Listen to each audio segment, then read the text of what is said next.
صلي على النبي وتبسم.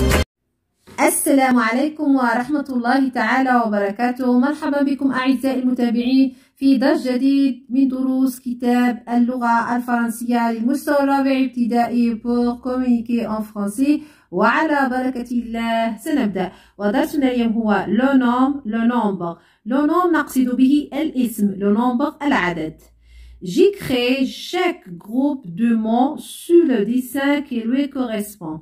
Un spectateur 10 billets, des spectateurs un billet. يعني سنكتب تحت هذه الصور هذه الكلمات. هنا un spectateur. ماذا نقصد ب un spectateur؟ يعني متفرج.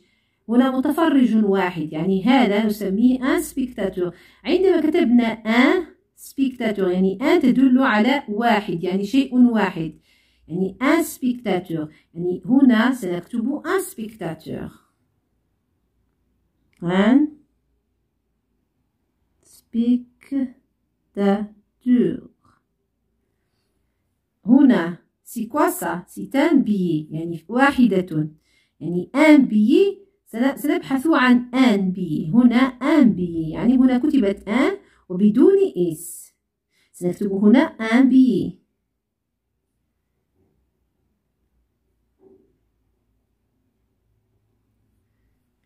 هنا كثير من التذاكر، يعني أكثر من واحد، نسميها دي بيي، يعني هنا سنكتب دي بيي.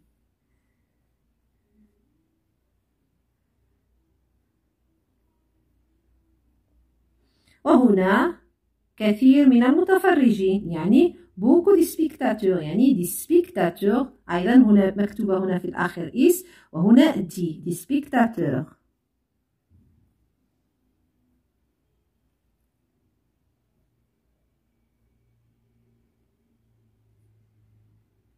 سننتقل هنا إلى السؤال الثاني. Je lis les 4 groupes de mots puis je relève. سنعيد قراءة هذه الكلمات. Un billet, un spectateur, 10 billets, des spectateurs. Les noms، يعني في هذه الكلمات، يعني le groupe de mots، يعني ماذا نقول لها le groupe de mots؟ يعني كثير من، يعني أكثر من كلمة. هنا un c'est un mot، وهنا billet c'est un mot، يعني نقول groupe de mots. وأيضا un billet c'est un déterminant plus billet، يعني billet c'est un nom. هنا les noms، أين هما les noms في هذه الكلمات؟ نعم هنا billet، سنكتب billet. وأيضا ماذا؟ هناك spectateur.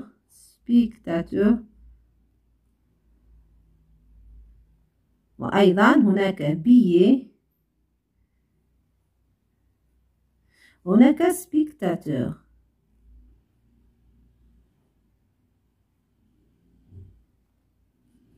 les déterminants هما هذه الكلمات. نعم، يعني un دي. سنكتفي ب un ودي، لأن هنا تكرار، يعني un ودي، وهنا un ودي، سنكتب فقط un ودي. Je dis où sont situés les déterminants par rapport au nom. يعني أين توجد les déterminants؟ هنا les déterminants وهنا les noms. يعني ça c'est le déterminant و ça c'est le nom. يعني elle écrit avant le nom، يعني on va écrire avant le nom. avant le nom.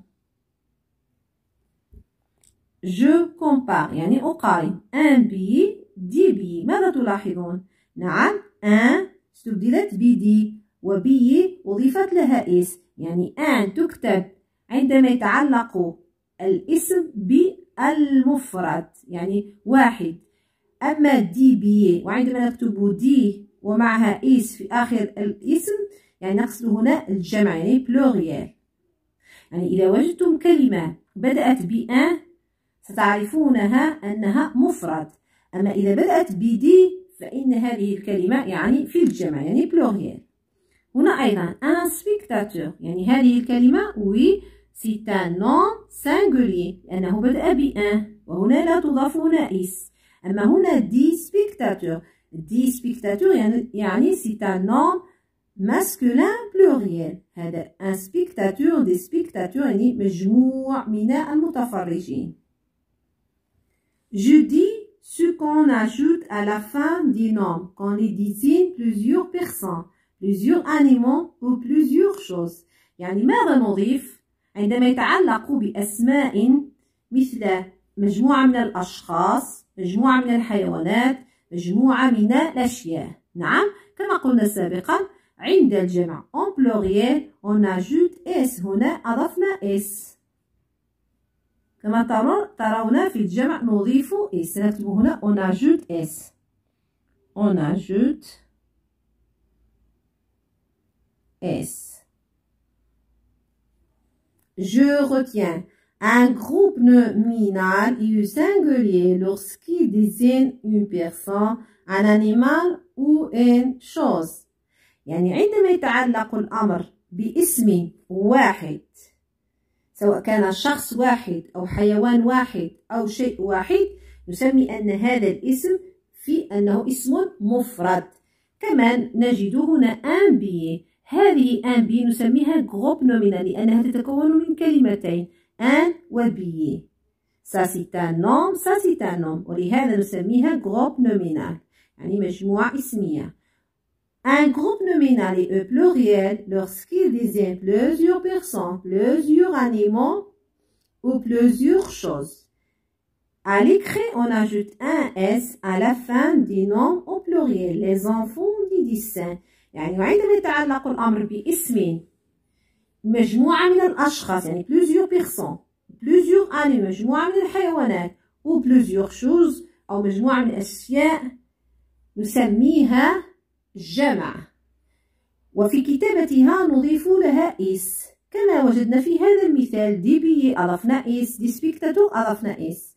هنا أيضا كأمثلة لي زونفو أضفنا اس، دي ديسان أضفنا اس. سننتقل إلى صفحة الموالية. je complète avec le, la et l'apostrophe les. le, la et l'apostrophe les كأنها في العربية القمر، المدرسة. ونكتب le. On écrit le lorsqu'il s'agit d'un nom au singulier masculin. يعني يكتب le عندما يتعلق الأمر باسم مفرد مذكر. On écrit la lorsqu'il s'agit d'un nom au singulier féminin. ونكتب la عندما يتعلق الأمر باسم مفرد مؤنث. On écrit l apostrophe devant les noms masculins et féminins qui commencent par un voyelle comme E accent, comme O accent أو U أو I أو A أو O. يعني نكتب L apostrophe عندما يتعلق الأمر باسم يبتدئ بلي voyelles comme A و O و E. On écrit les lorsqu'il s'agit d'un homme au pluriel. يعني عندما يتعلق الأمر باسم في الجمع. سنجيب على هذه الكلمات. أولا هنا porte يعني la porte parce que porte féminin singulier سنكتبه la. enfant avec s يعني كما قلت لكم سابقا les يعني الجمع سنكتبه les enfants. هنا artiste كما قلت لكم سابقا أن الأسماء التي تبتدئ بلي فويل كوم A U O نكتب ماذا L apostrophe يعني سنكتب هنا L apostrophe. هنا femme c'est un nom féminin singulier يعني اسم مفرد مؤنث سنكتب لا. théâtre c'est un nom masculin singulier يعني اسم مفرد مذكر سنكتب le. هنا اس à la fin يعني les hommes يعني جمع pluriel les. B je complète avec un une دي يعني نكتب un عندما يتعلق الأمر باسم في المفرد المذكر une المؤنث المفرد دي الجمع باسم في الجمع. ولكن هذه نفسها هي لو لا لي يعني ان هي لو وان هي لا ودي هي لي. ولكن هذه une دي يعني كأننا نتحدث عن أسماء نكرة. مثلا في العربية نقول أسماء نكرة يعني بدون ال كأن نقول قط يعني اسم نكرة. بالفرنسية نقول له un chat يعني un chat اسم نكرة. لو شا اسم معرف، ولهذا نفس الشيء يعني ان تكتب أمام اسم في المذكر وهذا المؤنث وهذا في الجمع. يعني الآن سنجيب ليفر، يعني ليفر اسم مفرد مذكر سنكتب ان. إيماج هنا إس يعني جمع سنكتب ديزيماج سنكتب ديزيماج. هنا فو يعني إسنفة يعني كثير من الأوراق يعني دي فوي يعني دي. ديسان c'est un nom masculin سنكتب un. gomme c'est un nom féminin يعني مفرد مؤنث سنكتب une gomme. هنا photo un photo c'est un nom féminin سنكتب une photo. Si je classe les mots dans le tableau. Une école, les professeurs, un directeur, 10 livres, un stylo, une gomme, les feuilles, des ardoises. كما قلت لكم سابقا أن une وأن وأن وune هذه تستعمل عندما يتعلق الاسم بمفرد، اسم مفرد يعني واحد سواء كان مؤنث أو مذكر، يعني singulier féminin singulier masculin. هنا une école c'est un singulier féminin يعني une تكتب للاسم المؤنث المفرد سواء كان مذكر أو كان مؤنث. هنا سنكتب une école une école. ماذا أيضا هنا في singulier؟ نعم un directeur يعني un directeur c'est un nom masculin يعني هنا un يعني تدل على أنه اسم واحد يعني un directeur un directeur. هل يوجد هناك اسم singulier يعني مفرد؟ نعم هنا un stylo سنكتب un stylo يعني قلم واحد. هل يوجد هناك شيء آخر؟ نعم un gomme يعني singulier un gomme. pluriel pluriel سهل جدا أيضا. لي هنا اس. ماذا أيضا هنا دي ليفر اس. لي فو هنا اس. دي هنا اس يعني سنكتب لي بروفيسور لي برو أساتذة مجموعة من الأساتذة وليس أستاذ واحد. ونجد اس باسكو بلوريال جمع. هنا أيضا دي ليفر مجموعة من الكتب دي ليفر اس. aussi les feuilles أوراق مجموعة من الأوراق. هنا des ardoises ألواح ardoises.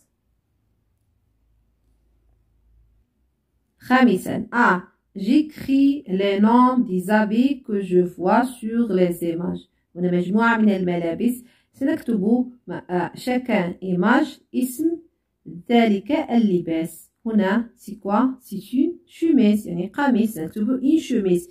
إما أن نكتب une chemise يعني قميص واحد وهذا مفرد مؤنث يعني singulier féminin، أو نكتب la chemise. نسيت la chemise. هنا مجموعة من الفساتين نقول دي غوب. نعم نقول دي غوب أو لي غوب. هنا سروال واحد يعني ان بونطالون سنكتب ان بونطالون ولا لو بونطالون.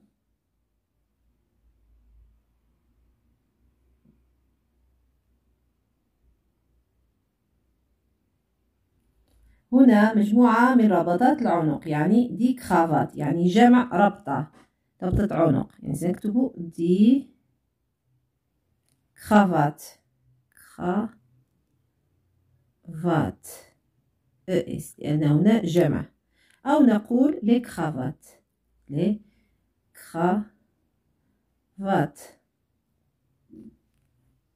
بي j'écris au pluriel يعني سأكتب في الجمع.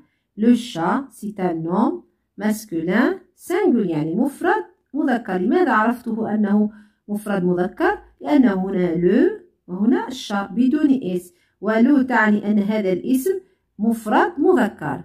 لا vache c'est un nom féminin singulier. عرفته لأنه féminin يعني مؤنث بلا، وبأنه مفرد بدون اس، وهكذا في un chien و une poule. le chat عندما نجد هنا le chat وأريد أن أجعله في الجمع لو تكتب لي في الجمع. les chats سنكتب les chats on ajoute oui s. la vache aussi la vache لا تكتب في الجمع les vaches نضيف اس أيضا. هنا un chien عندما يتعلق الأمر بأن في الجمع نكتب دي chien ونجد اس يعني نضيف اس. هنا une poule la même chose يعني هنا une نكتبها في الجمع دي poule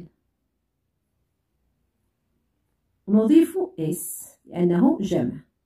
الحمد لله انتهينا. أتمنى أنكم استفدتم. إن شاء الله سنلتقي في صفحات أخرى. دمتم في رعاية الله وحفظه.